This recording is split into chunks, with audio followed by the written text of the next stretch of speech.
Welcome back, Yellow Jackets, for another segment of Inside the Hive. I'm Brian Merkovich, and let's take a look at the men's and women's indoor track and field. Early in December, Defiance had a quad meet at Trine, resulting in a 4th place finish with 85.5 points. Defiance had plenty of time to correct any mistakes and move towards the Northwest Ohio Invitational in Findlay, Ohio, on the 20th at 6 p.m. I had a chance to catch up with Coach Harpence and ask him about the upcoming event. Coach, you were ranked in the HCAC preseason polls. How do you feel about your men being ranked 3rd? I think we're a little undervalued. We came up 2011 where we finished 2nd in the championships. We return the core of that group, and we have an outstanding freshman class. So I think we're going to have a chance to be contenders this year, and now it's just a matter of proving it out on the track. And the women's are ranked 4th. How do they feel about that? My guess is the women probably don't like that.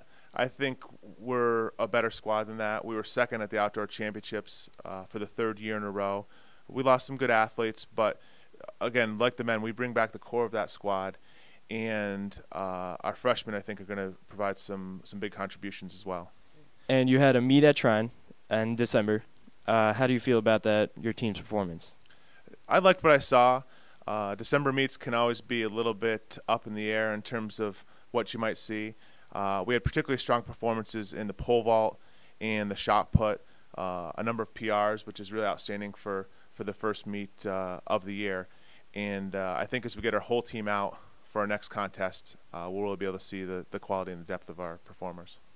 Moving forward to the Invitational this weekend, how do you prepare your team for the meet? Well, we're looking forward to finally getting and competing again. It'll be almost 7 weeks since our first meet. The last couple of weeks we've been back on campus and training well. We've been fortunate to have some pretty warm weather, so we've been able to get outside on the outdoor track, which is always nice for this time of year. But I'm looking forward to seeing our team back in competition again.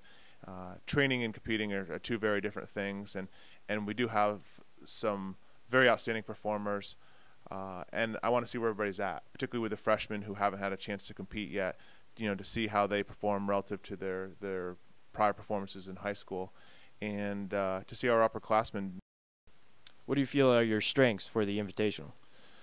Well, I think as a team this year, on the guys' side, our depth is going to be our biggest strength. This is the most complete team that we've had since I've been here. We're particularly strong in the throws this year, which for the last couple of years has been a weakness of ours. And the first meet really showed that group is ready to perform. But each of our event areas, our sprinters, our hurdlers, our jumpers, our distance group, and our throwers, I think are going to provide really big contributions this year. On the women's side, we're a little bit more of I'd say a front-running team. I think we probably have more athletes on the women's side than the men's that have a chance to be conference contenders, to win individual titles, to really excel at All-Ohio and other championship meets. And so I think the women's side, we're going to see some bigger performances and hopefully some really solid relay runs. Okay. And you have a few seniors on your men's and women's teams. What do they mean to your team, and how do they affect them with their leadership? It's great having seniors that have been around.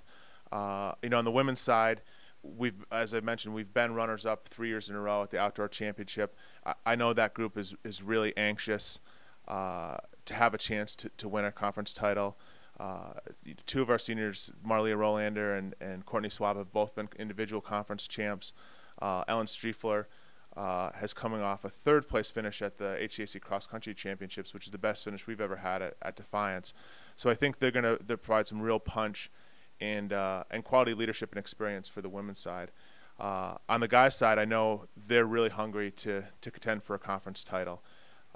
The guys we have in a variety of different event areas, Justin Perkins, Aaron Fraley, Josh Beaverson, Jordan Weber, those are guys that cover a lot of different event groups.